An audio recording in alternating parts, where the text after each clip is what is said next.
Yan yung kain guys. Sobrang ganda dito guys. Ayan, no? So far guys, enjoy naman tayo. Enjoy naman dito sa lugar na to. So enjoy lang guys ang life para good vibes, no? Yeah, hey. Tsaka pagpasok ng taon yung talagang happy tayo.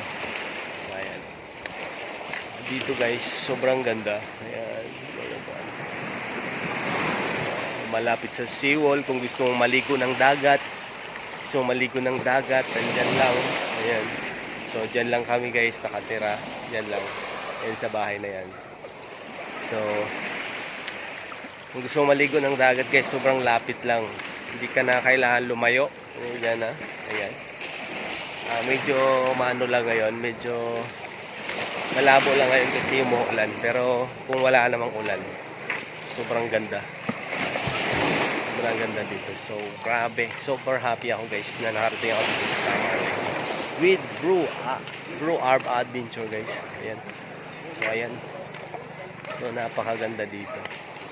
So enjoy lang guys, enjoy. Ayun nga pala guys, ngayon kagigising ko lang kasi tulog ako ng tulog dito, wala akong ginagawa. So ayan. Tulog ako ng tulog guys, so wala akong ginagawa, kailangan maglakad-lakad tayo, baka ma-stroke tayo dito. So ayan. So as you can see guys, maga pa yung mata ko. Maga pa yung mata ko kasi kagigising ko lang.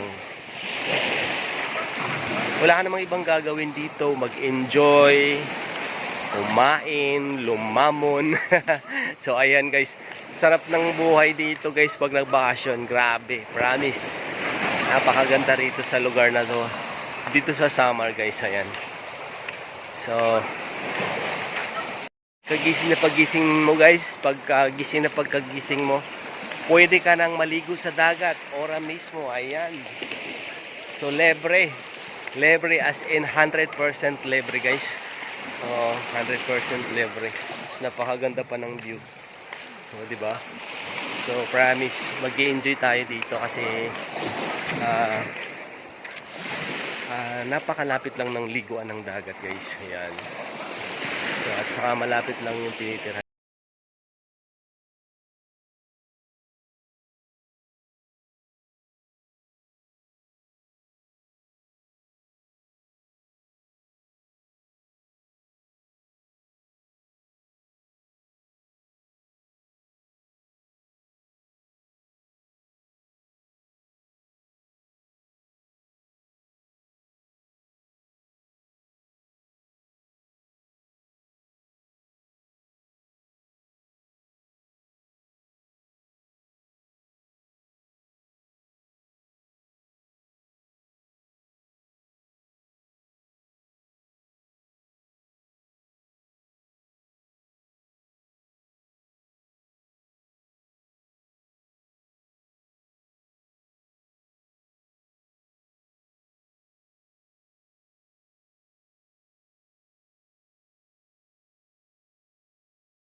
Guys, nandito kami sa sa tabi ng Dalampasigan, guys, kasi medyo mainit sa loob ng bahay. So ayan, enjoy lang kami dito, guys, kasi lang, pahinga lang. Pagdating sa Maynila, bakbakan na naman to, kaya yan. So ayan, with Arb Adventure, guys, the legend. The legend. The legend in Samar Leyte, guys. Ayan. Pa-shout out naman, Lods. Shout out sa iyo, Idol Brian. Mamana tayo mamaya. Mamana mag-sport fishing tayo ng octopus. Ayan, pambihira. Mamana na naman kami. Walang iya talaga. Sport fishing na naman kami, mga idol. Mamaya, sport fishing kami. Mga hunting uli kami ng octopus. Kawawa tayo dyan. Kawawa sa'yo, idol. So, ayan, guys. Thank you so much, guys, sa panonood ninyo. Maraming salamat. And don't forget to like and share this video, guys. And God bless everyone. And bye-bye. Thank you.